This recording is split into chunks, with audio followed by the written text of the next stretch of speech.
School থেকে চুরি শুরু, পিএইচসিতে গিয়ে শেষ। পরীক্ষার আগের দিন শিক্ষক অনলাইন কল দিয়ে ছাত্রছাত্রীদের বলে, এসো অনলাইনে তোমাদেরকে কমন প্রশ্নগুলোর উত্তর শিখিয়ে দিচ্ছি। স্কুল থেকে চুরি শুরু করবে, পিএইচসিতে গিয়ে শেষ হবে। বাবার তো 50 লক্ষ টাকা আছে, আধা কাঁচা পরীক্ষা পদ্ধতি, বই খুলেও 40% উত্তর আসে না। কুমিল্লা জাতীয় শিক্ষাক্রম 2021 বাংলাদেশের শিক্ষা ব্যবস্থা ভবিষ্যৎ কোন দিকে শীর্ষক মতবিনিময় সভায় বক্তারা এসব কথা বলেন। 12 জুলাই শুক্রবার বিকেলে কুমিল্লা বীরচন্দ্র গণপাঠাগারের মুক্তিযুদ্ধ কর্নারের এ সভার আয়োজন করা হয়।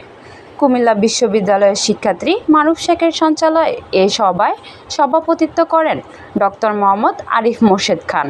এতে আরও বক্তব্য রাখেন সচেতন নাগরিক সমাজের আহ্বায়ক মোহাম্মদ মুসলিম বিন হাই, যুগ্ম আহ্বায়ক ABM জাকারিয়া রাজীব, কুমিল্লা কবি নজরুল কলেজের সহসভাপতি ফারাজ কামাল, ফেনী অগ্নিবীণা কালচারাল স্কুলের অধ্যক্ষ ইন্দ্রাণী ভট্টাচার্য সুমা, কুমিল্লা ভিক্টোরিয়া সরকারি কলেজের সাবেক অধ্যাপক বিজয় কৃষ্ণ রায়, অধ্যক্ষ গৌরঙ্গ চন্দ্র দাস, অধ্যক্ষ লিখিল চন্দ্র দাস, সহকারী অধ্যাপক আবু তাহের, সমাজতান্ত্রিক ছাত্র ফ্রন্টের কেন্দ্রীয় কমিটির সদস্য নয়ন পেশা ও বিটুল তালুকদার প্রমুখ।